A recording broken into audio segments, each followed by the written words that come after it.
franchissement entre autres ponts et travaux de canalisation sont endommagés suite aux grandes pluies qui s'abattent dans nos villes. Sur la rubrique Opinion du mercredi, faites-nous l'état des lieux de la dégradation de ces ouvrages dans vos agglomérations et dites-nous la réaction des autorités locales.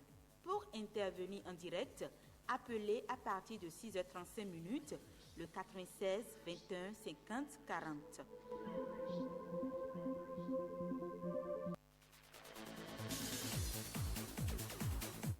Les ouvrages de franchissement entre autres ponts et travaux de canalisation sont endommagés suite aux grandes pluies qui s'abattent dans nos villes. Sur la rubrique Opinion du mercredi, faites-nous l'état des lieux de la dégradation de ces ouvrages dans vos agglomérations et dites-nous la réaction des autorités locales. Pour intervenir en direct, appelez à partir de 6h35 le 96 21 50 40.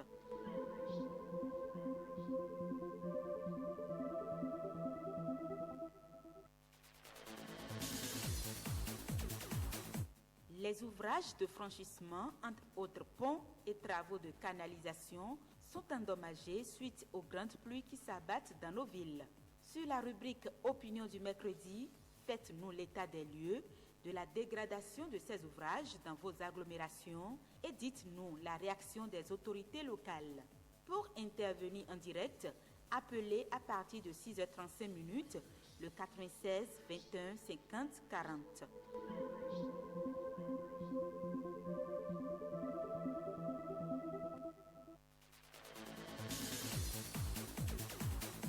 Les ouvrages de franchissement entre autres ponts et travaux de canalisation sont endommagés suite aux grandes pluies qui s'abattent dans nos villes. Sur la rubrique Opinion du mercredi, faites-nous l'état des lieux de la dégradation de ces ouvrages dans vos agglomérations et dites-nous la réaction des autorités locales. Pour intervenir en direct, appelez à partir de 6h35 le 96 21 50 40.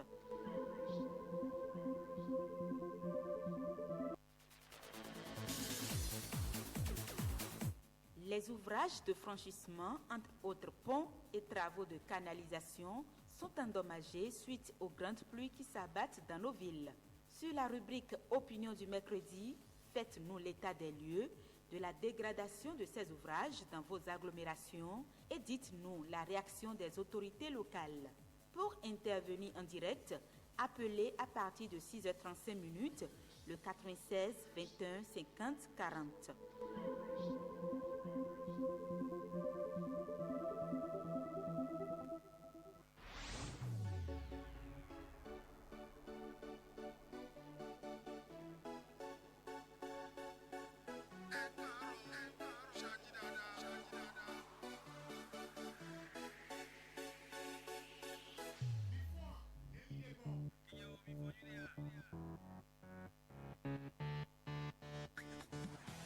Nasuba, Nasuba, Nasuba.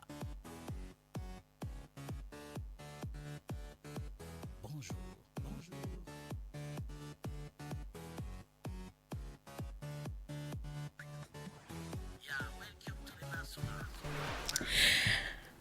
L'homme sage. Le peuple entier venait voir l'homme sage et se plaignait constamment des mêmes problèmes. Un jour, il leur raconta une blague et tout le monde éclata de rire. Quelques minutes après, il leur raconta la même plaisanterie et là, seulement une petite partie d'entre eux sourit. Pour la troisième fois, il leur raconta la même blague et personne ne semble rigoler du moins ça, ou même sourire. L'homme sage, à son tour, sourit et leur dit: vous ne pouvez pas rire de la même plaisanterie à plusieurs reprises. Alors, pourquoi pleurez-vous toujours pour les mêmes problèmes? Moralité de l'histoire, l'inquiétude ne résoudra pas vos problèmes, elle gaspillera juste votre temps et votre énergie. Bonjour et bon réveil à tous. Vous suivez la matinale de Radio Paraco. Nasuba, nous sommes aujourd'hui, mercredi 29 juillet 2020. Appelez-moi Samira Chabemane, de l'autre côté de la baie vitrée se trouve ce matin Gédéon Biaou. Nous serons ensemble jusqu'à 8 heures. Vos rubriques sont elles-mêmes toutes présentes et la toute première à découvrir ce matin, c'est l'horoscope avec Claudia Dandé. Horoscope, c'est avec Claudia Adondé. Samirat Chabi Manet, bonjour, fidèles amis, auditeurs de Nasuba, bonjour. C'est le conseil des astres. Bélier, Vénus apporte une amélioration au couple.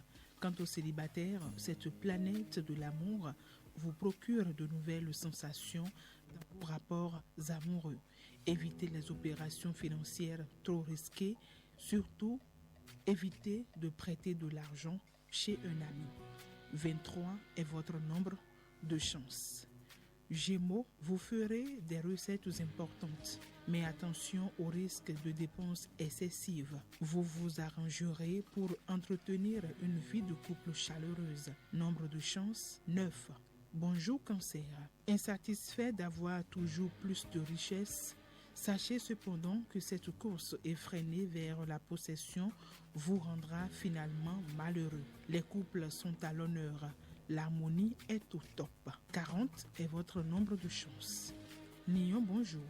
Montrez plus de douceur dans vos relations de couple. Vérifiez si vous avez bien payé les factures en instance pour éviter les pénalités. Numéro de chance, 37. Vierge, l'environnement astral vous apportera une certaine aisance matérielle. Vous allez payer vos dettes ou faire certaines dépenses urgentes. Les liens conjugaux s'approfondiront. Nombre de chances sont 18. Balance, vous risquez d'avoir des accrochages avec votre conjoint. Et pour économiser un peu, vous serez obligé de réduire certaines charges fixes. Scorpion, eh oui, vous serez totalement motivé pour gagner beaucoup de sous. Ouvrez les yeux, vous verrez quelque chose de différent chez votre partenaire. Numéro de chance, 10. Sagittaire, organisez-vous et vous allez trouver des aides appréciables pour mener à bien vos affaires. Équilibre, sérénité, bien-être, voici de quoi sera fait votre vie conjugale. Chiffre de chance, 28. Capricorne, l'heure sera à l'économie pour certains et pour d'autres un problème d'héritage. Rassurez-vous, rien de significatif n'est à redouter côté santé. Nombre de chances, 3. Verseau du signe, si vous êtes célibataire, vous connaîtrez des moments bien agréables. Vos finances en général ne seront pas en mauvaise posture. Vous aurez une solide vitalité et une bonne résistance immunitaire. Nombre de chances, 20. Si vous êtes poisson du signe, une réorganisation complète de votre situation financière vous permettra de mieux faire fructifier vos ressources. En couple, Vénus vous fera tout voir en rose. Poisson, votre carburant majeur, c'est le travail, mais un peu de repos. Ne vous jetez pas dans des projets irréalistes. Nombre de chances, 15. Samirat, c'est tout pour aujourd'hui. Amis auditeurs, à demain.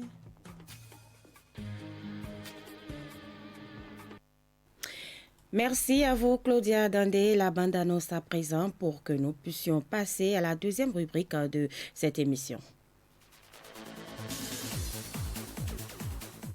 Les ouvrages de franchissement, entre autres ponts et travaux de canalisation, sont endommagés suite aux grandes pluies qui s'abattent dans nos villes.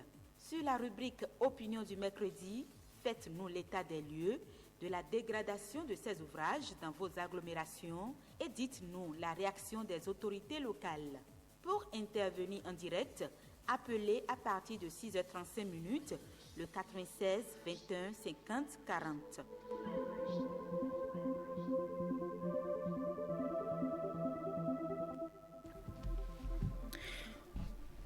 Mesdames, Messieurs, le numéro demeure le même, le 96 21 50 40. Alors, vous avez envie de dire ce qui se passe dans vos localités par rapport aux travaux de canalisation ou des ponts, des travaux donc endommagés par les grandes pluies qui se sont abattues ces derniers jours dans vos localités respectives. C'est le moment de composer donc le numéro.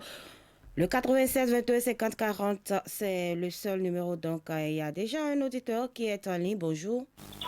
Bonjour, madame. Comment allez-vous? Très bien. Veuillez vous présenter, s'il vous plaît. Gennady Rafio. Vous nous appelez d'où?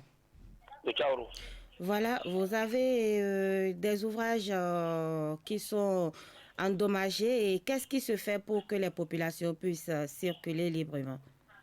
Bon, pour le moment, vous savez que actuellement, le mec est là, il vient de rentrer. Ce n'est pas un ancien nouveau. Donc, pour le moment, moi, je ne saurais vous dire, il n'y a rien qui a dû être fait par rapport aux voies. La pluie vient de commencer. Surtout si vous prenez la voie Parakukika, vraiment, ça ne va pas. Il y a certaines petites rues qui vous avez Tchaoua à des amours qui entourent. Donc, par rapport à ça, pour le moment, moi, je n'ai rien vu. Si ce n'est pas le gâteau qui était déjà fait lors de Oui, la mais en pandémie. cette période de pluie, vous n'allez quand même pas inviter les autorités à aller gratter les routes. Ce sera à peine perdu. Nous parlons des ouvrages, c'est-à-dire les ponts et autres canalisations qui font passer l'eau, qui font passer les marchandises, qui font passer même les populations, qui relient les localités les unes aux autres. Nous parlons de cela.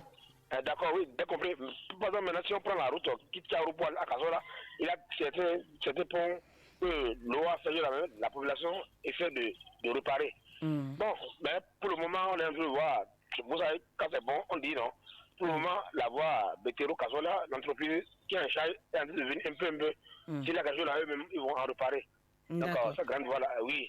Bon, quand c'est pas bon, nous disons, mais si c'est bon, on doit le dire pour que vous puissiez constater. C'est déjà une bonne chose parce que cette voie-là, vous vous êtes plusieurs fois prononcé là-dessus et vous avez invité l'entreprise à reprendre les travaux. Oui, c'est une bonne chose que l'entreprise revienne sur le terrain, mais on se demande qu'est-ce qu'elle pourra faire en cette période de pluie. Nous attendons de voir.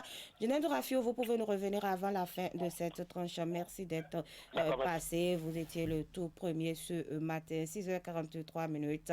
Le 96 21 50 40, c'est le numéro à composer pour nous faire l'état des lieux des ouvrages de franchissement dans vos différentes localités. En cette période de pluie, nous savons que dans les deux cas, ce problème se pose avec acuité, des ponts qui sont emportés, les populations qui n'arrivent plus à vaquer à leurs occupations. Auditeurs, bonjour. Oui, bonjour, ma très chère Sabira. Comment vous allez? Très, très bien. Aziz Togoubien de Kandi. Oui. Allons-y avec votre remarque. Veuillez couper votre poste récepteur, s'il vous plaît. J'aime pas le poste récepteur. Non. J'aime pas allumé. Si. Allô? Oui. Bon, votre sujet est très intéressant. Parce que les ouvrages, les ponts au niveau de nos communes, de nos agglomérations, effectivement, on a beaucoup de problèmes ici à Kandi. Quand vous prenez le pont de Tranguédou, le pont de Sa, de Podo, toutes ces infrastructures sont partants. Depuis des années, on a crié, on n'en parle, mais aujourd'hui, la fois passée, lors du résolution de comptes, le conseil communal a dit qu'ils vont prendre acte et puis ils vont mobiliser ces ressources et voir des entrepreneurs compétents pour pouvoir réparer ces ponts. Je me demande, madame, quand vous voyez des infrastructures que les colons ont érigées avec le repas, c'est résistant. Mais pourquoi nous qui sommes, quand nous réalisons ces infrastructures, ces ponts, ça ne dit pas. On va faire des ponts dans d'autres communes. Quelque temps après, quand le coût et quand la pluie tombe, ça emporte l'ouvrage. La pluie emporte tout. Donc là aussi, qu'on fasse au moins l'étude. Parce que c'est nous qui sommes sur le terrain et nous connaissons l'effet. Nous connaissons la puissance de l'eau. Et nous connaissons là où l'eau coule. Donc pourquoi ne pas voir ces moments-là pour pouvoir faire ces ponts? Pour parcourir la commune de Gorgounou, de Karimama, un peu partout, c'est les mêmes problèmes que nous avons. Donc il faudra que là qu'on soit un peu sérieux et que nos techniciens payent beaucoup Sur la qualité des ouvrages réalisés. Et puis, pour que M. Journaliste, quand on parlait des ouvrages aussi, il y a aussi des ponts. Quand on parlait le pont de Pédé, le pont de Pédé, le pont de Niendaro, dans la commune de Gogounou, ces ponts aussi, quand il pleut aussi, quand il pleut et puis un camion titan chargé traverse ce pont-là, si vous êtes dans ce camion, vous avez peur. Vous savez que l'eau veut emporter ce pont. Là aussi, ce sont des ouvrages aussi que l'État en effet, il faut que là aussi qu'on passe beaucoup à cette réalisation. Parce que c'est des prêts pour faire un pont, c'est de l'argent, mais au finish, quand il pleut, tout part. Aziz Togoubian, merci d'être passé et je vais vous dire la main sur le cœur que vous avez gardé votre poste récepteur allumé. La prochaine fois, vous allez vous voir couper carrément la ligne. Voilà. Le 96 21 50 40, c'est le numéro à composer ce matin pour réagir à ces ouvrages de franchissement dans vos localités respectives qui ont des problèmes aujourd'hui par rapport aux grandes pluies qui se sont abattues sur la partie septentrionale de notre pays. Qu'est-ce qui se fait, l'état de ces ponts? Certainement que les autorités nous écoutent et que vous pouvez avoir des solutions à vos problèmes. Bonjour. Comment vous allez? Nous allons très bien ce matin, vous-même. Ça va chez vous? Très bien. Veuillez vous présenter. Vraiment, le constat, je vous remercie pour le sujet de ce matin. Oui, vous pouvez décliner votre identité, s'il vous plaît. Faustin Assou. D'accord, de Candy. Oui. Faustin Assou, le bienvenue. constat est amer aujourd'hui parce que l'État investit des milliards pour la construction des routes, des ponts et chaussées. Mais il n'y a pas un service disponible pour l'entretien de ces ouvrages dans notre pays. Vous êtes sûr qu'il n'y a pas de service ou bien le service est défaillant?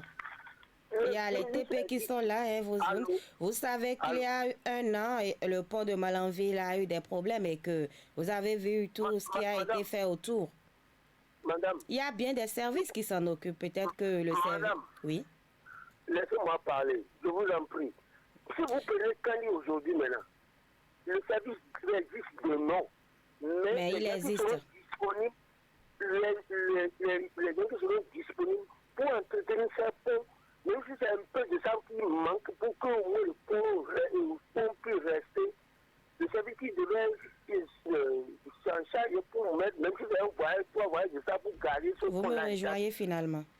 Le service existe, mais vous dénoncez. Ils ont déjà renvoyé les gens. Moi, j'ai été un agent de TP. Aujourd'hui, je suis à la maison. Maintenant, il faut faire intervenir les entrepreneurs. Et alors, les ouvrages n'ont pas besoin des entrepreneurs. C'est-à-dire qu'il faut financer. Il faut faire des appels d'offres. Maintenant, entre-temps, si les ponts de problème ou les routes de problème, c'est les gens qui sont là disponibles avec les bennes. Parce que venez à peine aujourd'hui et montrez-moi 3 bennes ou 3 niveaux dans le service. Par rapport aussi, les engins là, c'est presque inexistant. Qu'est-ce que vous proposez, monsieur? Maintenant, il faut que les gens reviennent à l'ancien système. Ceux qui sont renvoyés, bien s'ils vont recruter, ils n'ont qu'à faire revivre le service. Il y a la direction des infrastructures. Mais les gens qui étaient là pour l'entretien des routes, là, ils sont renvoyés, ils sont à la maison aujourd'hui et les routes sont abandonnées. Maintenant, s'il y a un problème, il faut aller chercher un entrepreneur pour venir. Et le temps qu'on va mettre là, l'on a déjà emporté l'ouvrage. Et c'est ça qui est mauvais pour le pays aujourd'hui. Or, chaque jour que Dieu fait, nous avons un problème de route. Le pont est parti. Il n'y a pas de pont ici. Les routes sont praticables. C'est tout ce que vous entendez tous les jours que Dieu fait dans notre pays. Moi, je ne sais pas si au Togo, ça se fait comme ça. Au Ghana, ça se fait comme ça. C'est dans mon pays que ça se fait comme ça. Les gens, après 60 ans, les gens n'ont pas réfléchi et faire revivre ce service-là. Merci à vous, Faustin Assou, et bonne journée. Vous pouvez nous revenir avant la fin de cette tranche d'opinion. Le 96 21 50 40, nous sommes encore ensemble pour 8 minutes environ. Voilà, vous pouvez nous venir dans ce studio. En composant le 96 21 50 40, il y a déjà un autre auditeur qui est en ligne. Bonjour. Bonjour, madame. Comment allez-vous ce matin? Bonjour. Bonjour. Oui, aussi le Chebois l'appareil de Candy. Voilà, le troisième intervenant ce matin de la cité des Conditionnants. Allons-y avec votre constat de l'état de délabrement de ces ouvrages de franchissement. Vers le nord ici, oui. On risque de couper pas le sud, hein, madame la journaliste. Et par rapport à mon sujet ce matin que vous avez abordé, hier j'étais en voyage de Petit Paris. Vraiment, toutes les ponts là sont partis, madame la journaliste. Ah oui.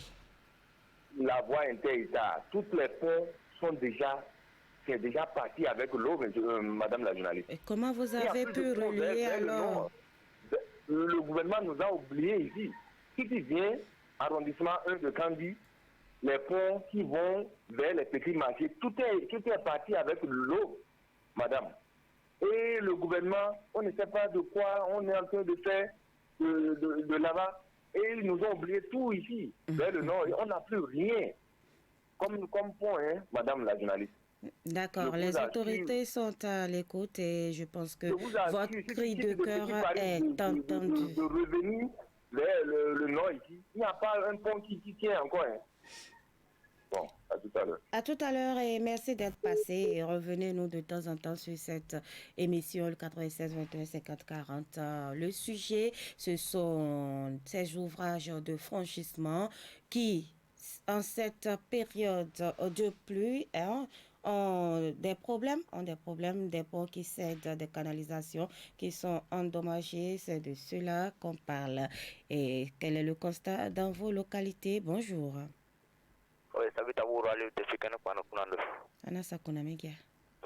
Voilà, allons-y avec votre constat. Ce sujet aujourd'hui est très intéressant, puisque l'eau n'est pas là afin de dire que quand on va entrer dedans, on peut se servir de cette branche pour s'en sortir. Cette canalisation au pont que vous dites là, c'est très important. D'abord, non seulement la dégradation de ces ponts-là par les pluies, il y a aussi des personnes de bonnes et de mauvaises intentions qui vont couper des tuyaux qui servent de barrière, sinon de décor. Je prends l'exemple de mon village. Si vous prenez Tchachou Kenopano, avant la voie de Boukousira, il y a un grand pont du nom de Magara. Et c'est vrai, c'est fait il y a longtemps. Mais les tuyaux qui sont placés là, je ne sais pas, c'est les soudeurs ou ce sont les vendeurs de fer rouillé qui viennent couper ça, on ne sait même pas. Donc, moi je demande, par rapport à ça, je demande à nos différents villages qui sont à proximité de ce pont-là, et aussi à notre conseil communal de bien veiller sur ça. Donc, nous ne focalisons seulement pas sur la dégradation de ces ponts-là par la pluie. Il y a aussi des personnes mal intentionnées qui se servent de ces trucs-là. Mis à part ça, je vais prendre aussi l'exemple d'un pont qui est dégradé il y a de cela près de 10 ans dans la commune de Sinandé. C'est le pont de Diadia. Juste avant Diadia. Sinon, je vais même dire en pleine ville de Diadia. Ce pont-là, je me rappelle, l'ORTB a quitté, l'audiovisuel a quitté sa localité pour aller visiter ce pont-là. Ils ont vu, jusqu'à présent, rien n'est fait par rapport à ce pont-là. Si rien n'est fait, c'est les bêtes en vie humaine et les bêtes qu'on va enregistrer. J'espère qu'il n'en sera pas ainsi. Et cela, ça sera trop tard. On va charger ça peut-être à la tête des usagers, alors que ce n'est pas que ça. C'est aussi la responsabilité de nos autorités. Merci beaucoup. Merci à vous d'être passé 6h55. À 7h, ce sera donc les informations avec Colombe Amadji, mais vous avez toujours la possibilité d'intervenir avant la fin de cette rubrique Opinion, le 96 21 50 40. Auditeur, bonjour. Oui. Bonjour. Allô? Vous êtes en direct. Oui, c'est depuis Djougou. Veuillez vous présenter, s'il vous plaît. C'est Oroupé Chabi Parapé depuis Djougou. D'accord. Est-ce qu'il y a de ces ouvrages en état d'élaborement? Oui, à Djougou, parce que je n'ai pas assez de crédit, mais je vous dis, à Djougou, il y a 304 ans, on n'a même pas des entreprises pour construire ces ponts, ni pour les entretenir. Du coup, les populations de la zone rurale ont des problèmes, assez de problèmes, pour faire traverser les malades vers les grands hôpitaux, faire traverser les marchandises aussi vers les grandes villes, les grands marchés aussi. Du coup, il y a un problème de développement qui se pose. Beaucoup dans la commune du Djougou. Beaucoup. Il y a 3 à 4 ans. C'est pire, s'il te plaît. Oui, allô. Oui. Bye. Merci à vous. Merci. Merci à vous. Vous avez été compris parce que le développement passe aussi par le développement de la route. Hein, voilà. Sans route, pas de développement possible.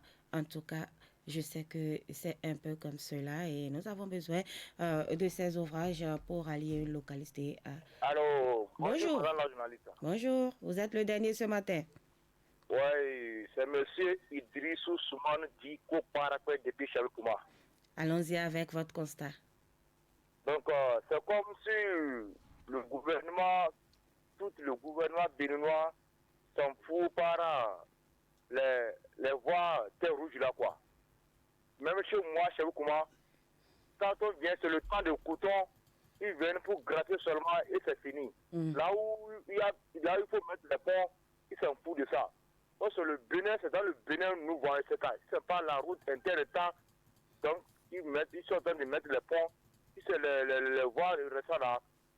Mais si les temps de campagne, n'importe quelle voie, ils sont prêts à rentrer et faire les campagnes. Et voir les problèmes des ponts. Quel ouvrage est délabré chez vous principalement? Donc, chez moi, je peux dire toutes les voies qui sont à Chebkouma. Il n'y a même pas une voie où il faut dire qu'ils ont mis les... Et comment vous faites pour vous déplacer? Pareil maintenant, la voie d'Alantana même, ça veut dire 2 fois, donc cette voie-là remplie. On ne peut plus traverser. Ah, ça pose des problèmes alors. Oui, il y a tous les problèmes. Si ça fait des ponts un peu partout au Bénin, c'est pas ça, c'est pas la voie. Voilà, vous venez de reconnaître que c'est un peu partout au Bénin. Nous allons donc prier les autorités à s'occuper du plus pressant pour que nos populations puissent vaquer paisiblement à leurs occupations. Fin de Nasoba de ce jour, non, pas de Nasoba, de la rubrique opinion de ce jour. Nasoba se poursuit, vous le savez, la destination c'est 8 heures. Mais avant donc la session de nos informations, je vous propose le nouveau titre de Aya Nakamura, Jolie Nana qui cartonne actuellement. Et c'est pour vous permettre d'attendre tranquillement le plat informatif de ce matin. Jolie Nana recherche Jolie Joe. Comment on fait? Je suis pas très mytho. Manger le truc, je sens les pipots. Aya Nakamura. Oh yeah. Tu ne vas pas me manquer. Toi qui croyais me connaître, t'es rempli de charabia. Tu ne sauras plus rien du moi. Je ne peux pas supporter. T'as osé me comparer. T'inquiète pas, je vais tout niquer. C'est la putain de la. Mais qui va se négliger? Je vais pas me négliger. Si c'est fini, c'est la vie, c'est la vie. Bientôt j'aurai tout zappé. Chérie, oui. Jolie nana, recherche Jolie Joe. Comment on fait? Je suis pas très mytho. Manger le truc, je sens les pipots. Les pipots. Oh yeah. Ils m'ont dit bête. Je suis tombé la première. Merde. Ils m'ont dit bête. Je suis tombé la première. Merde. Si t'as les critères, ça me va. Je suis pas dans les délires de vice. Tu penses assurer, c'est bon. Tu peux déposer ton CV par mail. Mais qui va se négliger? Je vais pas me négliger. Si c'est fini, c'est la vie. Bientôt j'aurai tout zappé. Chérie, oui. Jolie nana, recherche Jolie Joe. Comment on fait? Je suis pas très mytho. Manger le truc, je sens les pipots. Oh yeah. Ils m'ont dit bête. Je suis tombé la première. Merde. Ils m'ont dit bête. Je suis tombé la première. Merde. Chacal t'a bien Kouma, mais j'avoue que c'est mort. Toi tu fous la merde, tu veux que j'avoue mes torts. Mais à qui tu vas la faire? Moi j'ai le mental, ouais, à qui tu vas la faire? Retour à la réalité. Moi je retourne à la réalité. Ouais j'ai le mental. À qui tu vas la faire? À qui tu vas la faire? Jolie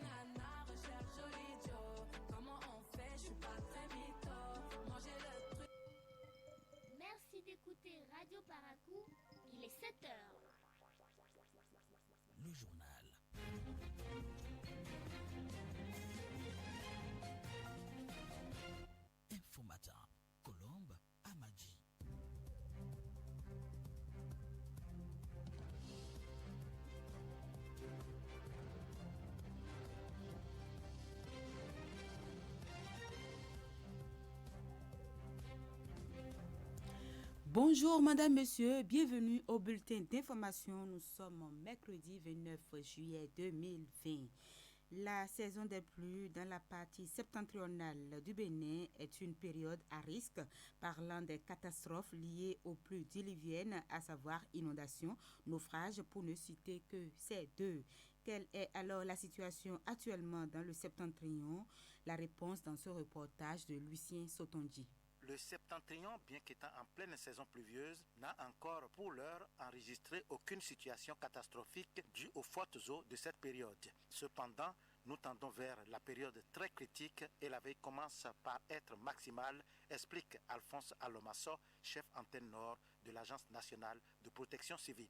La saison des pluies a démarré dans la partie septentrionale et que, comme vous le savez, le Bénin depuis des années est sujet de plusieurs séries de catastrophes, notamment les inondations qui sont devenues très récurrentes avec beaucoup d'impact sur le développement socio-économique. Et face à ça, nous attendons la montée des eaux au niveau des différents bassins géographiques de la zone nord.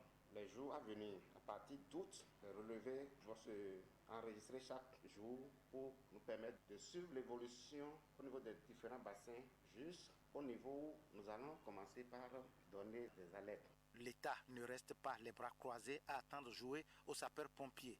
Des actions a priori sont menées pour tenter de prévenir plutôt de guérir. Pour l'instant, nous avons essayé de renforcer la capacité des maires et les points focaux de réduction des risques de catastrophe parce que, comme vous le savez, à près de 90%, ces autorités sont renouvelées au niveau des différentes communes. Il est important que leur capacité soit renforcée en matière de la protection civile. Et c'est ce que nous avons justement fait la semaine dernière pour renforcer la capacité des nouveaux élus de rappeler leur rôle et responsabilité en matière de gestion des catastrophes, les former à leur responsabilité pour la gestion des inondations avec la pandémie du Covid-19. Et pour finir, on a essayé de tester et apprécier leur niveau d'appropriation à travers des exercices de simulation pour leur montrer en cas de situation comment il faut s'y prendre. Le chef antenne nord de l'antenne nationale de protection civile interpelle la vigilance et la prudence de tous pour limiter au maximum les affres de la montée des eaux cette année. En agriculture, mettre en place des cultures à temps est l'une des garanties pour une bonne fin de campagne agricole. Mais le faire en tenant compte du relief afin que les eaux pluviennes ne les emportent, c'est encore mieux. De l'avis des spécialistes en production agricole, certaines méthodes culturelles permettent de faire face aux affres des pluies lorsque celles-ci sont abondantes. Culture et inondations, quelles sont les précautions qu'il faut prendre pour éviter les catastrophes? Les précisions dans ce reportage de Firmin Bassaou. Les mois de juillet et août sont par excellence les périodes de grosses pluies qui causent beaucoup de dégâts aux cultures si l'on y prend garde. Face à ce phénomène tout à fait naturel, il y a bien de précautions à prendre. Khalifa Bouri Bata, directeur général de l'Agence territoriale pour le développement agricole Pôle 2, qui regroupe le Borgou Nord, la Liborie Sud et les deux Capés. C'est tout à fait normal que nous nous inquiétons aussi. Ce n'est pas aussi une fois installer les cultures et après les pluies viennent tout ramasser. Les précautions qu'on doit prendre, a priori, la pluie d'abord c'est un phénomène naturel. Personne ne peut prédire. Alors ça vient, donc c'est à nous de prendre les dispositions. C'est pour cela déjà dès la préparation du sol, dès les labours, ceux qui sont sur des sols, sur des parcelles en pente, on a souvent conseillé de faire du labour croisé à la pente. Ça permet d'amortir l'eau d'écoulement. Par exemple, on peut essayer de mettre un cordon pierreux renforcé par du sable pour pouvoir bloquer l'eau qui vient du sommet de la pente. Maintenant, de l'autre côté, si c'est des parcelles qui regorgent beaucoup d'eau, il est tenu de faire des ouvertures pour faire drainer l'eau de sa parcelle. Puisque les spéculations que nous développons, le maïs, le coton, le riz, c'est des plantes qui, au niveau de ta parcelle, si après la pluie, l'eau reste pendant 2-3 jours, tu verras tout de suite qu'il y aura un flétrissement déjà. Les plantes vont changer de couleur, ils vont commencer par jaunir. La situation est beaucoup plus préoccupante dans les communes de Malanville, Karimama et Kandi. Chaque année, de nombreuses familles perdent des cultures vivrières après les pluies diluviennes. Beaucoup plantent au bord des rivières où le sol est fertile, mais les cours d'eau sortis de leur lit ravagent tout, laissant un certain sentiment de découragement. Rendons Rendons-nous à l'Université de Parakou, à la salle 22, soutenance de thèse de doctorat hier mardi à l'Université en sciences agronomiques et de l'eau, option économie des ressources naturelles. L'impétrant Salifou Méré a planché sur le thème artisanat du bois et gestion des ressources naturelles dans le Borgou, au nord-est du Bénin. Dorcas Tito a pris part à cette soutenance de thèse. Elle nous fait le compte rendu. Le jury, après avoir examiné votre document, a délibéré et a décidé de demander au recteur de l'Université de Parakou de vous décerner le grade de docteur en sciences agronomiques et de l'eau, option économie des ressources naturelles, avec la mention très honorable. C'est le fruit d'un travail de recherche approfondi qui lui vaut désormais le titre de docteur en sciences agronomiques et de l'eau. Salifou Méré a défendu avec brio la problématique liée à la gestion du bois dans le département du Borgou. Pour mieux gérer l'artisanat du bois et pour mieux gérer les ressources naturelles, nous avons recommandé que nous devons quand même reboiser nos forêts rurales et périurbaines déjà déforestées pour la plupart. Nous devons tout faire pour avoir de l'énergie de substitution. C'est-à-dire qu'au lieu qu'on utilise chaque fois le charbon ou le bois pour la cuisson au niveau des ménages, nous devons quand même tout faire aussi pour avoir d'autres énergies modernes telles que le gaz domestique, l'électricité qu'on peut utiliser. Donc, on peut aller vers là-bas. Ça permet de réduire la pression de l'argent sur nos ressources. Autant de pistes en faveur d'une gestion efficace et efficiente du bois. Amadou Sani Mouftaou est le président du jury. Vous savez, aujourd'hui, la question des changements climatiques est liée strictement à la question de la gestion des ressources naturelles. La nature, la végétation, c'est ça qui conditionne donc la réglementation du climat. Donc s'intéresser d'abord à l'artisanat du bois et la gestion des ressources naturelles est quelque chose de salué, est quelque chose d'original qu'il faut encourager. Jacob Afoudayabi, directeur et coordonnateur de cette thèse, abonde dans le même sens. D'habitude, on n'aborde pas ce genre de thème, c'est-à-dire l'artisanat du bois en relation avec donc, la gestion des ressources naturelles. Et comme vous le savez, le grand problème que nous avons de nos jours, c'est que les activités que mènent les hommes les amènent à détruire l'environnement, les ressources forestières. Donc en faisant la relation entre l'artisanat du bois et la gestion des ressources naturelles, le nouveau docteur a contribué donc à améliorer donc la conservation des ressources forestières qui sûrement aura un impact sur le développement économique de la zone d'études. Un impact économique qui augure déjà d'un changement de comportement. La préservation du patrimoine forestier étant source de développement économique, écologique et même social. Rendons-nous à présent à Cotonou où l'unité de coordination du programme spécial d'insertion des jeunes pour l'emploi PCE organise une évaluation pour la sélection des candidats éligibles au profit des entreprises. C'est à partir d'un entretien d'embauche qui s'est déroulé à la Chambre du commerce et d'industrie du Bénin. Baudelaire Kanchedé était l'œil de la chaîne nationale. Le programme spécial d'insertion des jeunes dans l'emploi PSIE entre dans sa phase pratique. Pour cette première cohorte, 885 candidats sont sélectionnés à destination de 33 postes dans les domaines de l'énergie, de l'agro-industrie, des BTP et du génie civil. Les candidats sélectionnés planchent devant des panélistes métiers pour des entretiens d'embauche. Charlemagne Lokossou, coordonnateur du projet. Les jeunes qui ont déposé leur candidature ont été présélectionnés sur la base des dépouillements, conformité de diplôme et tout le reste. Et maintenant, ils sont en face des jurys. Alors l'originalité, c'est que, contrairement aux anciens programmes, nous avons fait appel à des panélistes, des spécialistes dans leur domaine. Ce sont ces panélistes qui vont nous aider à trier les meilleurs, que nous allons proposer aux entreprises. Et à la fin du processus, les entreprises elles-mêmes vont encore trier et choisir ceux qui leur semblent les meilleurs. Quelques candidats à la fin de leur entretien avec les membres du jury. On a dit que ça a bien déroulé. Nous ont posé des questions qu'on avait déjà l'habitude d'attendre dans les cours, sur les chantiers. C'était un peu stressant au début, mais bon, ça s'est bien passé. J'ai fini depuis 2017, je n'ai pas eu d'emploi. Même un stage, je n'ai pas pu trouver. Mais avec ça, j'ai espoir. Je prie vraiment le ciel qu'on me rappelle. Les évaluations continuent la semaine prochaine avec d'autres postulants inscrits dans d'autres domaines retenus par le programme.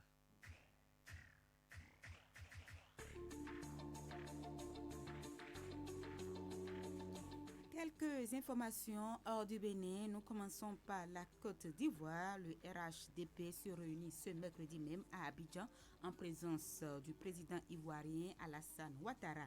Il sera question du choix du nouveau candidat qui portera les couleurs du parti au pouvoir pour la présidentielle d'octobre prochain. Pour beaucoup, la candidature d'Alassane Ouattara ne fait pas de doute, mais le numéro 1 ivoirien doit maintenant se décider formellement. Depuis le décès du Premier ministre Amadou Gon Coulibaly début juillet, le RHDP n'a pas chômé dans sa volonté de pousser son chef Alassane Ouattara à se représenter. Il y a une semaine, à la demande du directeur exécutif du parti Adama Bitogo, les élus se sont retrouvés à Abidjan, chacun faisant sa profession de foi pour un maintien du président sortant à la tête du pays.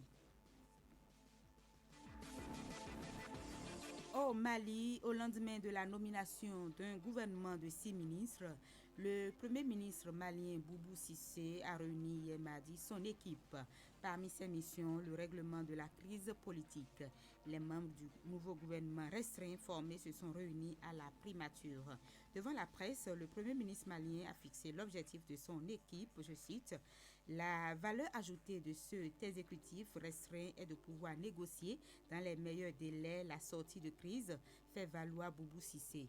L'équipe n'est pas encore complète et elle le sera bientôt, a poursuivi le Premier ministre. Boubou Cissé veut faire sauter les digues politiques et voir dans le gouvernement à côté de la majorité l'opposition réunie au sein du mouvement du 5 juin. Pour y parvenir, il lui tend la main. Ils sont attendus et même fortement désirés dans ce prochain attelage gouvernemental qui doit être incessamment mis en place. Au Maroc, pour finir, en recevant en début de cette semaine 2 responsables libyens de haut niveau appartenant chacun à un camp opposé dans la crise libyenne, Rabat s'active diplomatiquement, elle aussi, à la recherche d'une solution politique à cette crise qui s'éternise en Libye. À l'heure où une panoplie d'initiatives est proposée par plusieurs pays voisins de la Libye, le Royaume s'emploie à se faire une place en essayant de relancer l'accord politique interlibyen de Chirac signé en 2015 et qui n'a jamais pu être appliqué. Cet accord semble d'ailleurs aujourd'hui largement dépassé par les événements. Le Maroc se prépare-t-il donc à organiser un Chirac bis? L'interrogation reste encore posée et ce sera tout pour ce bulletin. Nassouba se poursuit, Samira Chabimane, amis auditeurs. Merci à vous, Colomba Amadji, toujours avec son cache-nez. Nous vous permettons de rappeler à nos auditeurs quelques gestes barrières. Eh bien, quelques gestes barrières, c'est le lavage des mains à l'eau et au savon, la distanciation sociale lorsque nous sommes en groupe et toujours se prendre soin surtout des enfants et des personnes âgées. Des enfants et des personnes âgées parce que elles sont plus vulnérables, surtout les personnes âgées. Éviter les regroupements de plus de 50 personnes. Il faut aussi de temps à autre, sinon avoir ce soir son gel hydroalcoolique et qu'il les gestes barrières. Il faut l'avouer. Et c'est pour cette raison-là, d'ailleurs, que tout est à l'arrêt. Il faut observer beaucoup de ces mesures-là. Si on ne respecte pas, on ne pourra pas endiguer cette pandémie. Et encore que le vaccin n'est pas encore trouvé, même si c'est encore une autre paire de manches où les grandes puissances sont en train de se livrer une guerre froide pour trouver. De toute manière, nous, à notre niveau, nous pouvons, par l'observance de ces gestes, lutter efficacement contre la pandémie du coronavirus. Les sports avec ceci.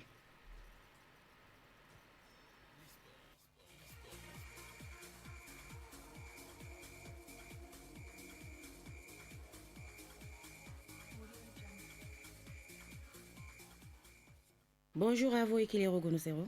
Bonjour à vous, Sandra Tchabimane. Bonjour à tous les auditeurs de Radio Parakou qui suivent notre cible de toutes les critiques depuis des jours à raison de son choix de parrainage pour les élections à la Fédération ivoirienne de football, la FI joue à l'apaisement. Effectivement, la FI joue à l'apaisement et cet apaisement a été lancé sur la page Facebook de l'association ou l'association des footballeurs ivoiriens appelle la famille du football ivoirien à l'union, quel que soit notre bord ou notre affinité pour un candidat. Nous devons converger vers un même objectif qui est l'unité nationale ou l'unité de la Côte d'Ivoire. Bien sûr, c'est ce qu'a laissé entendre, bien sûr, l'AFI et l'association des footballeurs ivoiriens, il faut le noter.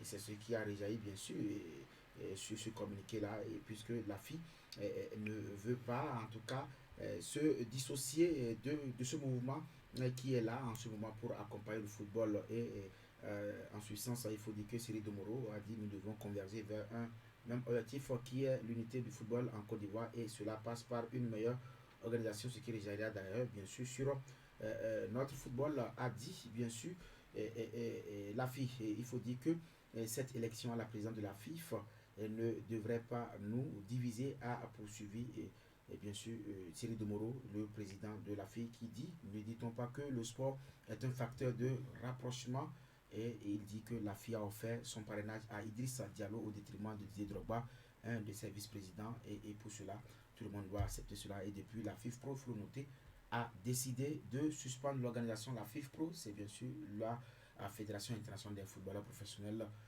qui est la charpente, bien sûr, des associations en Côte d'Ivoire. Bien sûr. Non, la FIFPro, la FIFPro, d'accord. La Fédération internationale de football des footballeurs professionnels, qui est l'instance fêtière mondiale qui gère, bien sûr, les footballeurs en exercice, tout comme à la retraite. C'est comme les Quelle est donc la position de Drogba? Est-ce que Drogba sera allé quand même à ses professionnels, parce qu'il avait quand même de l'ambition lui-même? Oui, justement, c'est à cause des ambitions de Didier Drogba qu'aujourd'hui la FI est divisée, que la FIFPro a suspendu la FI. Et donc la FI est assujettie, du moins est assujettie à la FIFPro. C'est comme la FIFA qui a ses membres, qui a ses pays membres, comme la Fédération béninoise de football. Donc c'est en quelque sorte, c'est-à-dire la Fédération internationale des footballeurs, en fait. Et c'est parce que la FI n'a pas parrainé Didier Drogba que aujourd'hui nous avons ces dissensions-là. Mais difficultés. La FI a eu à se défendre, mais de toutes les façons, c'est quand même un échec pour la famille de football africain et la famille de football ivoirien, puisque ces deux anciens, il y a Cyril Domoro, un ancien capitaine des éléphants de Côte d'Ivoire, et Didier Drogba, le vice-président de cette institution-là. Et bizarrement, ironie du sort, l'association même Drogba n'a pas eu le soutien. Le soutien, voilà. Direction. C'est comme l'amicale des femmes. Non. J'ai bien compris le schéma. Vous n'avez pas besoin de m'expliquer autre chose. Direction le Maroc à présent, comme annoncé, la Batola a repris lundi dernier avec des matchs en retard. Effectivement, une mise à jour du calendrier qui n'a pas souri au Raja Athletic Club. Le club de Casablanca a été tenu en échec tout simplement 0 partout par Difa Del Dalida. Pour cette reprise, le Raja a eu les difficultés du monde à inquiéter son adversaire. Pire, il aurait même pu perdre le match si le penalty du Tanzanien Nsouva n'avait pas heurté la barre transversale. Avec ce résultat, le Raja reste 6e au classement devant son adversaire du jour, 8e. Autre match de lundi dernier, la victoire 1-0 du Hassania Agadi sur le Raja Ben Hemelal pour rendre hommage donc au service médical. Il faut noter que les médecins des clubs donnent le coup d'envoi des matchs. C'est dit tout simplement que au Maroc, les médecins ont été les avant-gardistes bien sûr de la prévention contre la pandémie du coronavirus. Et pour finir, Kilero Gonosero, la Tanzanie rend hommage à un ancien président. Le Stade national change de nom tout simplement. Il s'agit de qui? Il s'agit de Benjamin Mkapa, l'un des anciens présidents de la Tanzanie qui est décédé. Et John Magufuli, l'actuel président de la Tanzanie, a décidé de renommer le Stade national du pays. Il s'agit notamment de rendre hommage à cet ancien président décédé récemment. Du coup, le Stade national de Dar es Salaam, d'une enceinte de 60 000 places, sera désigné désormais Stade Benjamin Mkapa. Ce dernier, décédé le 24 juillet dernier, à 81 ans, a dirigé la Tanzanie de 1995 à 2005. Il est le 3e président du pays. Mkapa est considéré comme un pionnier et fervent gardien de l'unité est-africaine. Ne reste donc qu'au Taifa Stars bien sûr le surnom de l'équipe nationale d'engranger plus de succès dans leur nouvelle enceinte, puisque Benjamin Nkapa a été également un artisan de la paix sur le continent africain. Et ce n'est pas nouveau qu'on rebaptise le nom d'une enceinte sportive au profit d'un ancien président au Bénin. On l'a fait déjà avec le stade de l'amitié de Kounou qui a changé de nom suite au décès du général Mathieu Kérékou, le père de la démocratie béninoise, que nous vantons bien sûr. Désormais, vous le savez, le stade est appelé le stade général Mathieu Kérékou de Cotonou. Voilà, donc ça veut dire que voilà, tout le monde veut immortaliser ces héros, bien sûr ceux-là qui ont marqué de leur vivant, bien sûr, l'histoire politique de leur pays et du continent africain. Merci à vous, Ekilero Gonosero, les sports reviennent sur la radio, votre radio Paraco, donc à partir de 13h dans la grande édition de la mi-journée. Après vous, donc, Ekilero Gonosero, Yves Patrick Loco dans la revue des Une, parue à Cotonou. On va commencer par le quotidien du service public La Nation. Classement 2020 des pays où l'on vit le plus heureux, le Bénin, terre de bonheur. Koslepi, les 9 représentants du Parlement connus. Assemblée nationale, la Chambre des métiers de l'artisanat du Bénin créée. Sécurité alimentaire et nutritionnelle, le gouvernement renforce son partenariat avec le PAM. Le progrès à présent, classement des pays, niveau de bonheur, le Bénin décroche la 3e place en Afrique. Prise en charge du paludisme en temps de coronavirus, pas de tests, pas de soins. Impact socio-économique sur les femmes et les enfants. Hépatite, investir pour protéger tous les nouveau-nés. Recouvrement des clients de la SBE, la roue ne s'est pas arrêtée.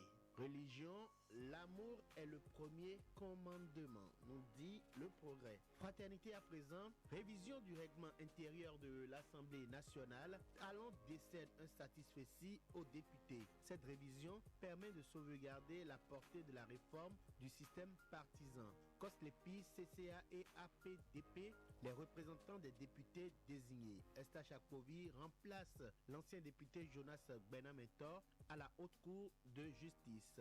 Rapport mondial 2020 sur le bonheur, le Bénin séduit par son classement. Tabaski, l'imam Abdul Majid parle des 10 jours les plus importants du mois. Mise en œuvre du projet utilisation responsable des réseaux sociaux, le ministre Alassane Seydou apporte son soutien à l'ODEM. La presse du jour, classement 2020 de World Happiness Report, le Bénin auréolé pour le bien-être de ses populations. Koslepi 2020, les 9 représentants de l'Assemblée nationale désignés.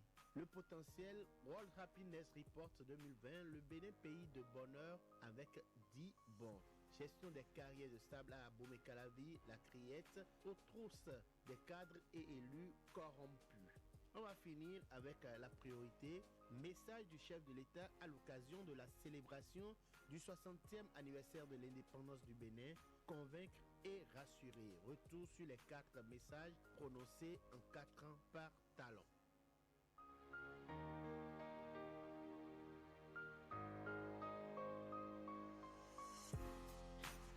Nous allons accompagner Yves Patrick Loco avec le collectif des artistes du 229 qui participe à la lutte contre le coronavirus.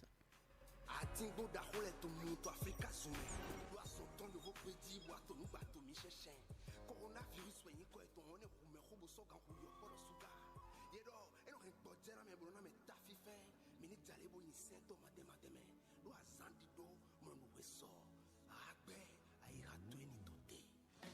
t'as de la fièvre, la toux sèche, t'éternues, tes yeux te grattent, sache que ce sont des symptômes. Coronavirus, sonomania, soka etona, beaucoup d'agonie, souci na yero.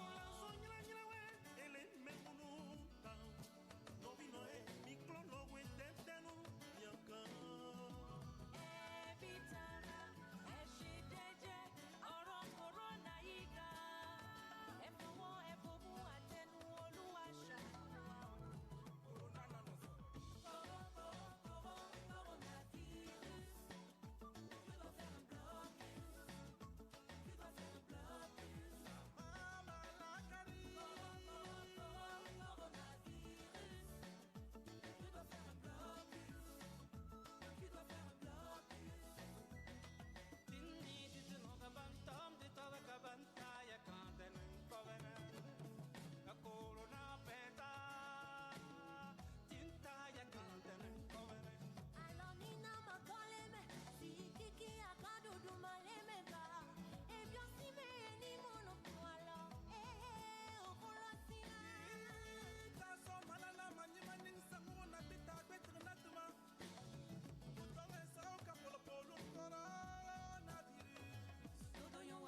Oui, le corona, nous devons vraiment faire attention, vous le savez. Elle tue, c'est une maladie qui tue, cette pandémie. Nous ne devons pas le faire de cadeaux. Lavons-nous régulièrement les mains. Ce sont quand même des gestes assez simples à l'eau et au savon, bien évidemment. Toussons régulièrement. À chaque fois, donc, dans le creux de notre coude, évitons les grands rassemblements, les rassemblements de plus de 50 personnes.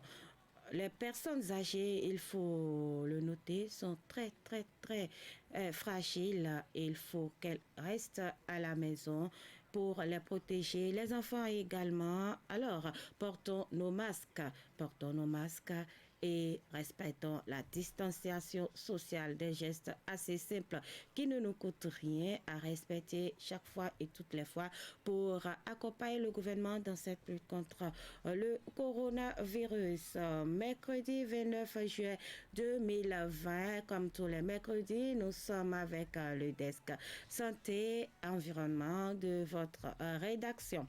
Aujourd'hui, nous parlons de santé, donc il n'est pas rare de voir des individus, surtout du troisième âge, se plaindre de douleurs articulaires ou musculaires. Parfois, ces douleurs sont tellement atroces qu'elles les empêchent de se mouvoir facilement. Dans d'autres cas, les articulations font du bruit à chaque fois que ces derniers font le moindre mouvement. Il s'agit bel et bien, dans ces cas, des arthrites. Les arthrites sont donc le terme générique employé pour désigner une affection inflammatoire qui touche une ou plusieurs articulations. Le DES Santé, dans son grand format de ce mercredi, se propose donc de mieux vous faire découvrir ce mal qui n'est pas aucun sujet. C'est une présentation de Doris Nathalie Olabi en nouvelle diffusion. L'arthrite est un terme générique employé pour désigner une affection inflammatoire qui touche une ou plusieurs articulations, comme l'explique ici Aurore Fawcett Boni, kinésithérapeute. L'arthrite est une inflammation d'une ou plusieurs articulations qui provoque des douleurs et des raideurs susceptibles de s'aggraver avec l'âge. Aiguë ou chronique, l'arthrite peut avoir différentes causes. Les rhumatologues distinguent l'arthrite septique, l'arthrite microcristalline, la polyarthrite rhumatoïde, la spondyloarthrite ou le lupus systémique. La cause la plus connue de l'arthrite est la polyarthrite rhumatoïde, une maladie auto-immune, c'est-à-dire qu'elle est le résultat d'un dysfonctionnement du système immunitaire. Elle se caractérise par une inflammation puis une destruction du cartilage de l'os et des tendons. La répartition par sexe fait ressortir 75% de femmes. Près de 60% de l'ensemble des personnes atteintes d'arthrite sont de sexe féminin. Mais il y a plus d'hommes que de femmes qui vivent avec la spondylarthrite ankylosante et la goutte.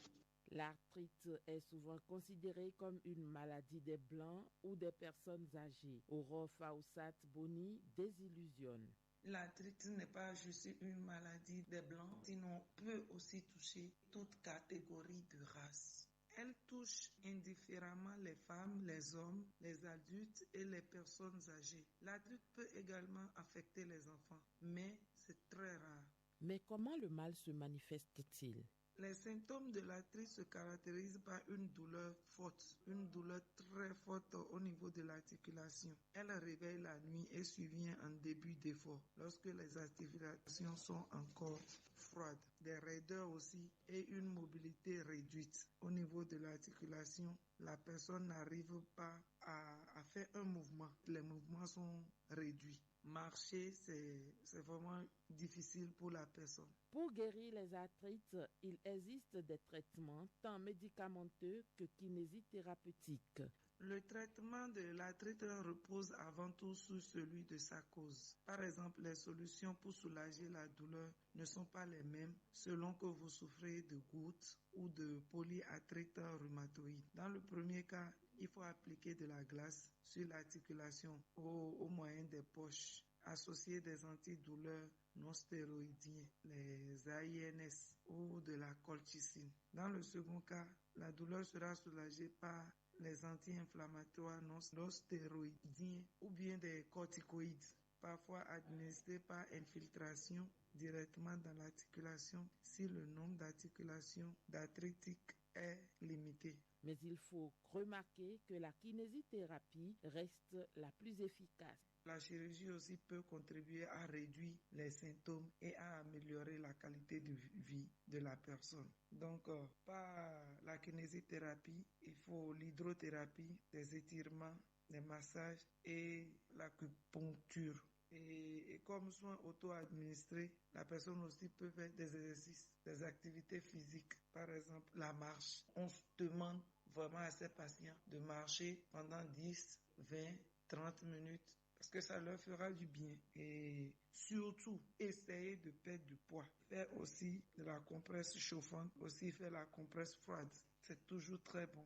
Les kinésithérapeutes vraiment viennent beaucoup en aide à ces patients-là avec leurs exercices, avec leurs méthodes de travail aussi. Le surpoids est un facteur de risque à l'arthrite. Contrôler son poids serait alors une manière de le prévenir. Il faut retenir jusqu'ici que pour prévenir l'arthrite, vraiment, il faut passer avant tout par la surveillance de son poids tout au long de sa vie. C'est ce qui est souhaitable. Donc, il convient d'éviter le surpoids car il peut contribuer au vieillissement prématuré des articulations et les rendre plus vulnérables aux affections comme par exemple le cas dont nous parlons, l'arthrite. Il existe des groupes de soutien qui permettent d'échanger sur le sujet, de briser l'isolement et de se renseigner sur les dernières avancées technologiques en la matière.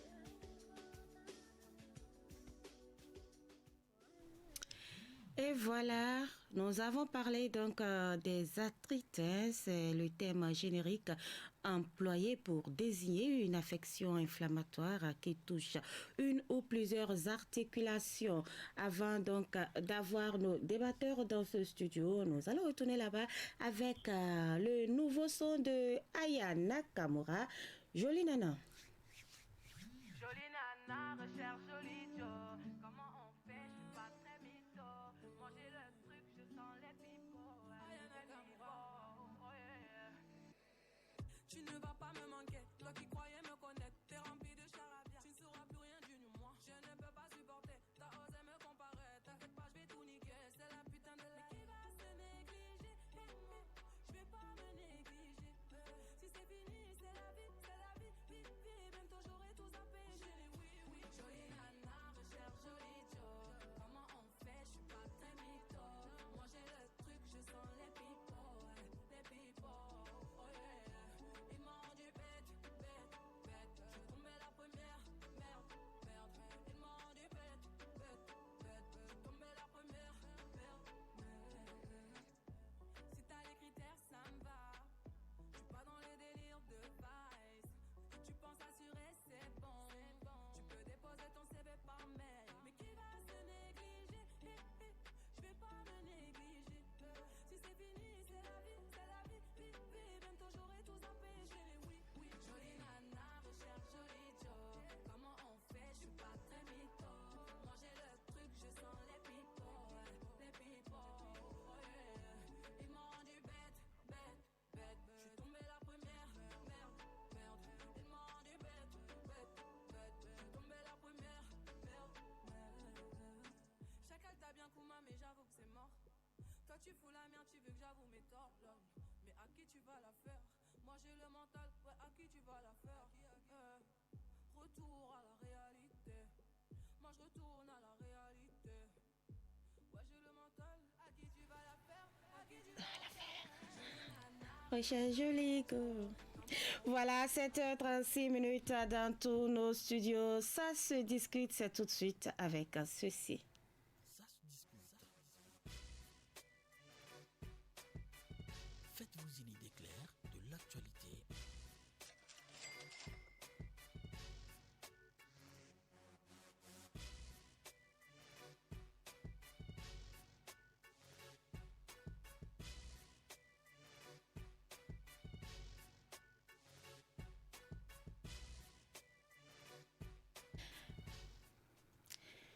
Fidèles auditeurs de Nasoba, vous suivez la troisième demi-heure de votre émission et ça se discute ce matin. Ce sera avec Viti Sarouré de l'antenne régionale de l'OTB Sisa Lokosa. Bonjour Viti Sarouré. Bonjour à vous, Samirat Chabi Manin, et bonjour aux amis auditeurs. Bien réveillé, on ne vous a pas brusqué ce matin, j'espère. Non, pas du tout. Nous sommes là pour éclairer la lanterne des auditeurs. Voilà, avec vous donc ce matin, Aziz Alagbe, Aziz qui vient de se réveiller, Aziz qui a passé toute la nuit ici à la radio à monter des émissions pour le bonheur des auditeurs dans le cadre de l'anniversaire de la session du Bénin à l'indépendance. Aziz, dites-nous un peu, vous avez pu évoluer? Samirat, bonjour, nous avons pu bien évoluer, ça c'est bien certain. Vous savez, comme le dit l'autre, la nuit porte conseil, mais ça veut dire qu'il y a du pas mieux. Bonjour à Viti Sango également. Gédéon Biao et toute l'équipe. Il y a aussi Herman Boutounou qui est avec nous dans ce studio. Exactement, c'est ce que je disais, tout le service informatique, toute l'équipe du service informatique, dont Herman, Adif Lawani et Jules Sobago. Voilà, nous allons commencer par aborder le sujet qui a fait objet d'opinion ce matin. Vous savez, quand la saison des pluies s'installe, c'est la croix et la bannière pour nos populations, surtout celles du Nord Bénin. Je ne sais pas ce qui se passe dans les autres localités. Certainement que Viti saura à nous renseigner de l'état de ces ouvrages de franchissement ou canaux en découlement d'eau au canal. Parce qu'on parle des eaux. Voilà, Aziz Alagbe, les deux Capé, la Liborie, ce sont quand même des régions qui sont sujettes à ces désagréments chaque année.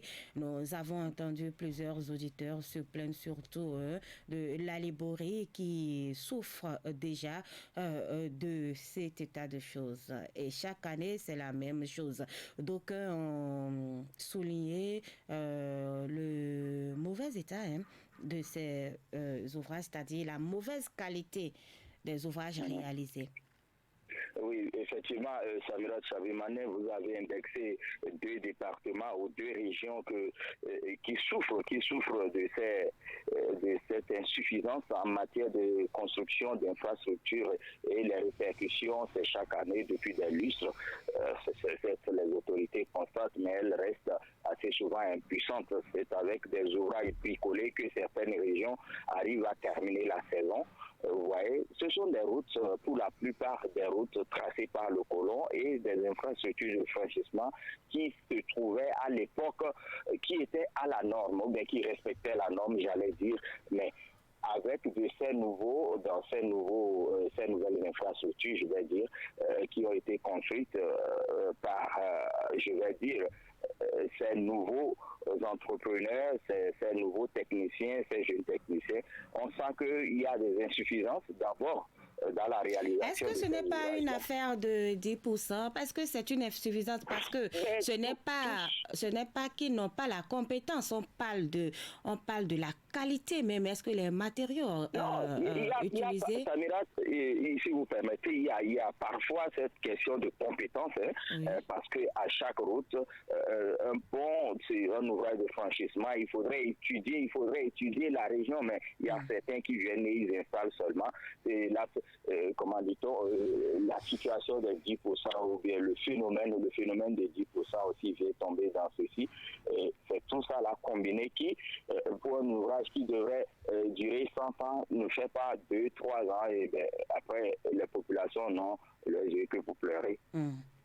Voilà, Viti Sarouré, vous qui êtes dans le Monokoufo, est-ce que vous avez déjà remarqué cette plainte des populations? Quelles sont déjà les communes que vous avez eu à visiter dans le cadre de votre mission?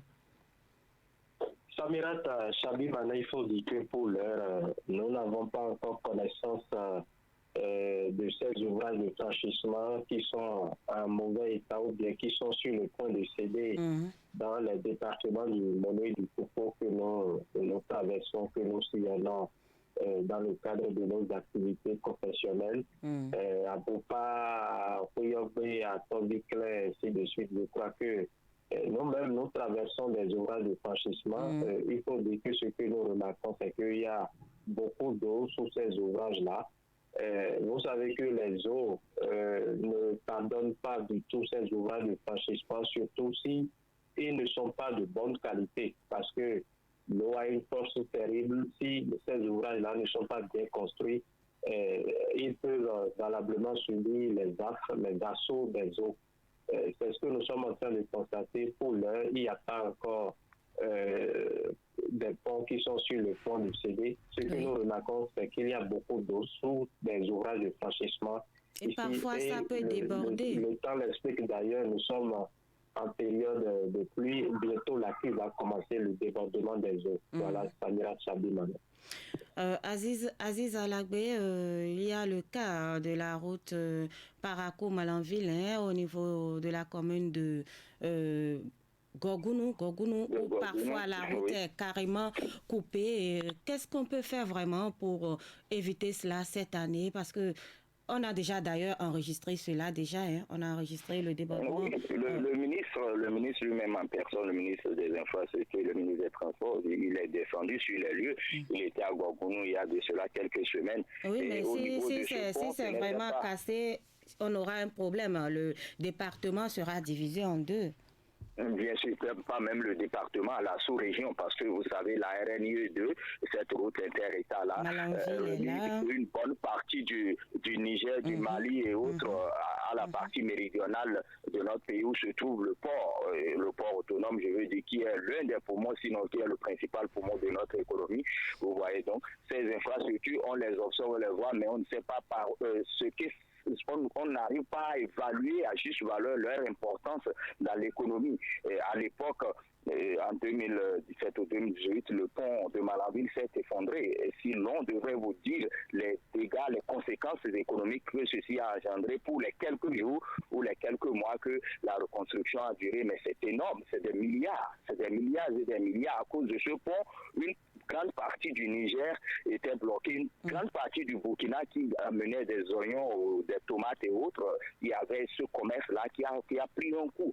Donc, c'est dire que ces ouvrages dont vous parlez, dont Gorgounou, Kandi et Malanville, les ponts qui se trouvent au niveau de cet axe, si l'État ne prend pas d'autres mesures pour mettre des infrastructures aux normes, pour mettre des infrastructures qui puissent durer dans le temps et qui puissent supporter les charges du trafic sur cet axe-là, je veux dire que d'ici peu encore, on va assister à une autre catastrophe. On ne souhaite pas, mais ça risque de venir parce qu'on sent que ces ouvrages-là, il y a certains de ces ouvrages qui ne peuvent plus tenir plus de 5 ans. Viti Sarouré, qu'est-ce qu'il faut vraiment faire? Est-ce qu'il ne faut pas attendre de faire des études et réaliser des ouvrages qui vont durer dans le temps que d'aller faire le médecin après la mort? Est-ce que c'est même le médecin après la mort d'aller fabriquer quelque chose juste pour soulager pour quelque temps seulement les populations? Regardez par exemple l'Okpara qui chaque année emporte nos populations qui traversent. Exactement, Samirat Sabimane.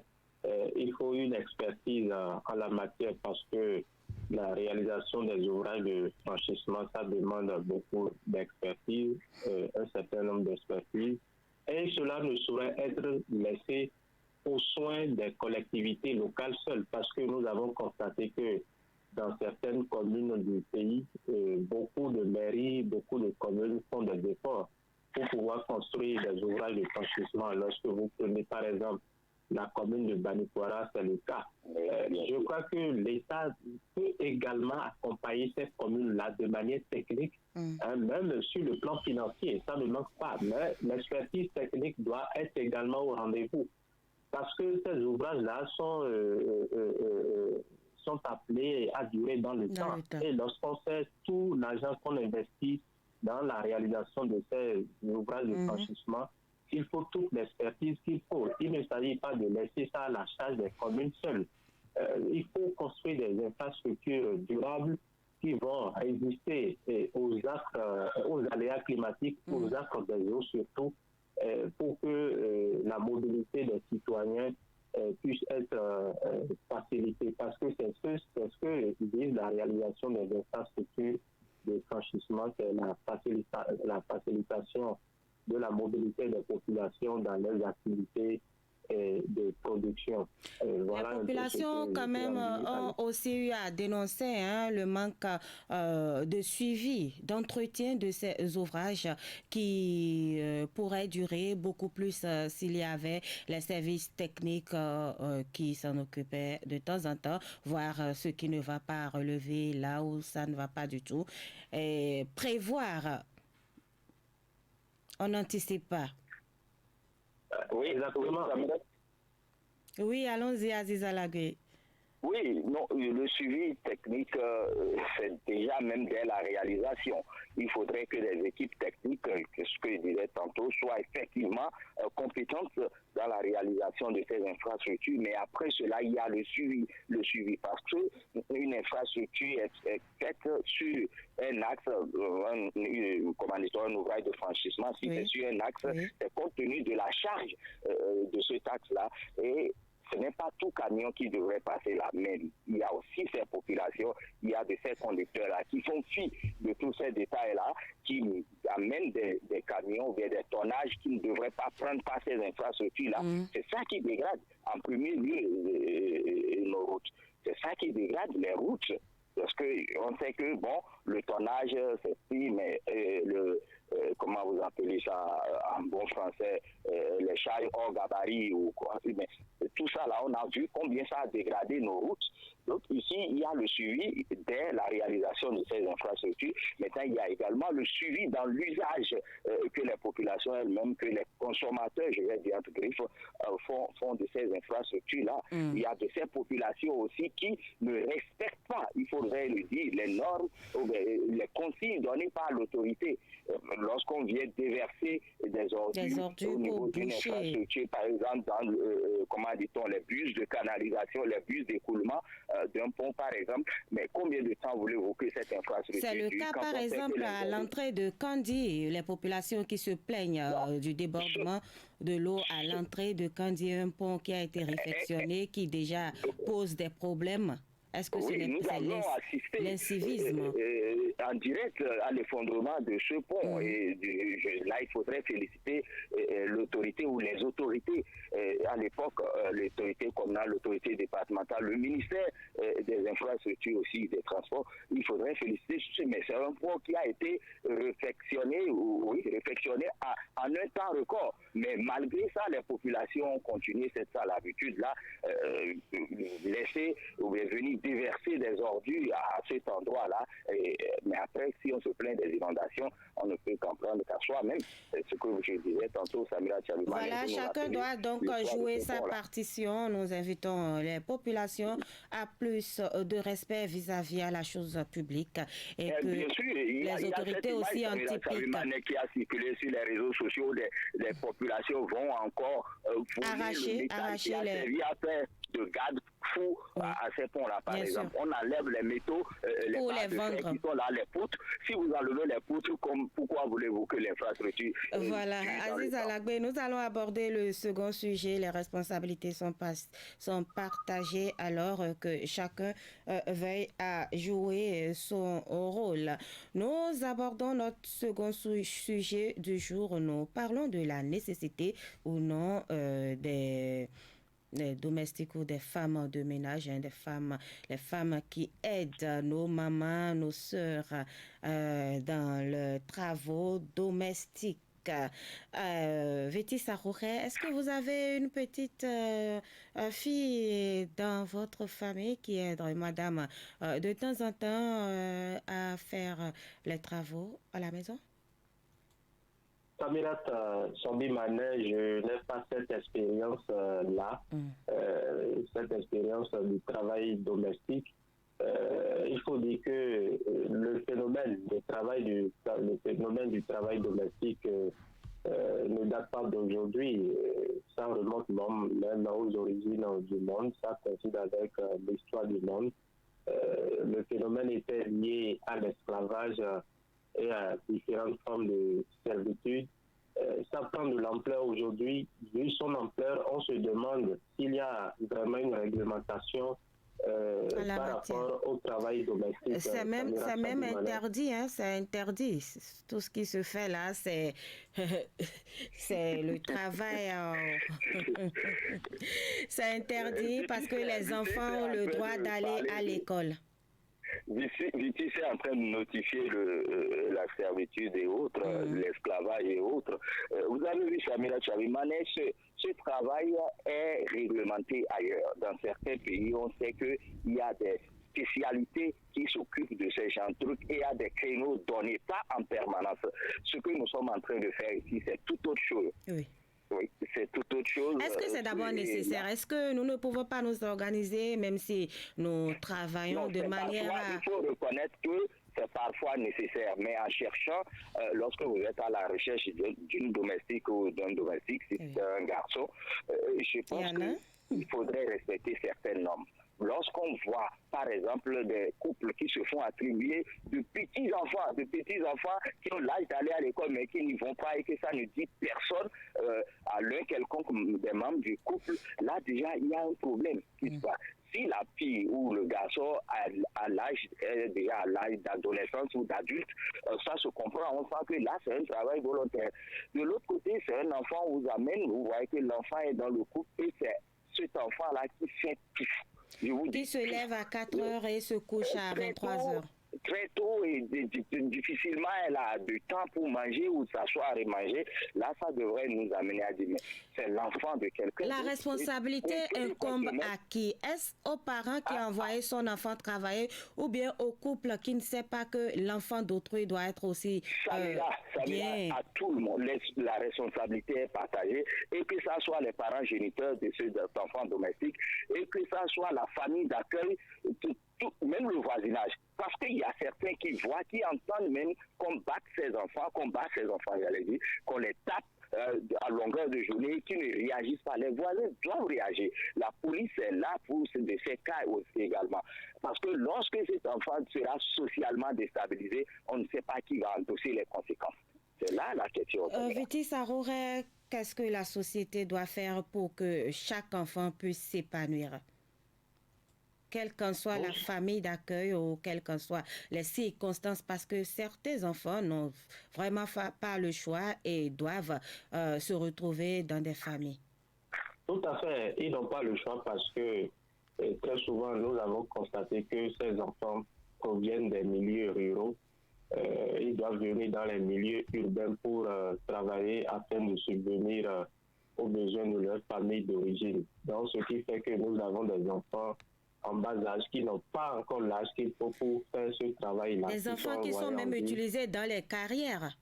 Exactement. Donc, ils sont dans les maisons à offrir plusieurs services. Ils font le nettoyage, la lessive, le repassage. Et le pire est que ces enfants-là sont exploités. Ils sont objets de tous les abus. On abuse de leurs droits. Alors qu'il y a une réglementation. Même si au Bénin, cette réglementation-là n'est pas respectée à la lettre. Voilà, n'est pas respectée à la lettre. La réglementation 189 de l'OIT, qui date de 2011, précise les conditions dans lesquelles on doit pouvoir exercer le travail domestique là. Lorsque vous engagez un travailleur chez vous, un travailleur domestique, vous devez pouvoir lui signifier à travers un contrat clair les conditions dans lesquelles il doit pouvoir faire son travail. Mais chez nous, tel n'est pas le cas, c'est que lorsqu'on recrute un travailleur domestique, il commence son travail, on ne lui dit rien, le salaire n'est pas clair, et puis les abus commencent. Voilà un peu les conditions dans lesquelles Samira Chavimane, le travail domestique se fait chez nous au pays. Il faut que la réglementation soit beaucoup plus forcée et il faut que les sensibilisations soient également au rendez-vous, surtout envers nos parents qui sont dans les milieux ruraux, parce que ces parents-là ne maîtrisent pas forcément la réglementation. Ils envoient des enfants en bas âge travailler dans les villes. Aziz Alagbe, quand on sait que le gouvernement a quand même décrété la gratuité de l'école, est-ce qu'il faut encore envoyer un enfant en ville chercher la pitance pour ses parents? Est-ce que ce n'est pas aux parents de prendre sa responsabilité de nourrir un enfant? Est-ce qu'il ne faut pas déjà que les ONG aussi descendent dans les villages pour sensibiliser? Ah oui, la sensibilisation, oui, mais combien de temps va-t-on sensibiliser? Combien de temps va-t-on prendre pour dire à un parent, lorsque tu fais ceci, tu es en train de sacrifier ton avenir et l'avenir de l'enfant? Parce que ça se constate, c'est des enfants qui finissent par disparaître, soit c'est des enfants qui rentrent malades, parce que parfois, ces enfants, surtout les filles, sont victimes d'abus sexuels et rentrent soit avec des progénitures inconnues, ou je ne dirais pas inconnues, dont le géniteur n'est pas connu. Est-ce que vous voyez? Donc ici, est-ce que c'est la sensibilisation, c'est la répression? La loi existe, vous avez dit. Et la loi qui réglemente le travail domestique existe, mais tant qu'on applique les textes, c'est l'application des textes. Lorsqu'un parent est en train de traverser ou d'aller d'outrepasser une de ces lois-là, qu'on lui applique les sanctions. Si on sanctionne un seul parent dans un village, je suis sûr que tous les autres parents seront témoins et c'est fini, le phénomène va s'arrêter. Le phénomène va s'arrêter et c'est ceux-là même qui vont appliquer cette loi-là, c'est ceux-là qui vont participer à cette lutte-là, qui vont maintenant dans ces villages pour négocier ces enfants, les ramener en ville. Alors, comment est-ce que la mayonnaise va prendre? Voilà, c'est vraiment réel ce que vous dites. Ce sont les personnes insoupçonnées qui maltraitent vraiment les enfants et ce sont ces mêmes personnes qui en parlent. Souvent, un enfant, c'est un être vulnérable. Nous avons le devoir de protéger tout enfant, qu'il soit de nous ou d'une autre personne, parce que Dieu vous le reconnaîtra. Vous pouvez même inscrire ces enfants à l'école, pourquoi pas dans des ateliers pour apprendre un métier. Vous n'auriez rien perdu. J'ai une expérience, un vieux en face de ma maison qui a gardé un enfant et qui aujourd'hui a fait libérer l'enfant. L'enfant a son diplôme de couture et je lui tire un chapeau. Voilà. Nous descendons 8 heures pile dans nos studios. Merci à vous, chers invités. Nassouba reprend ses droits à partir de demain. Même heure, même fréquence. Merci à toute l'équipe de réalisation de cette émission et bonne suite de nos programmes.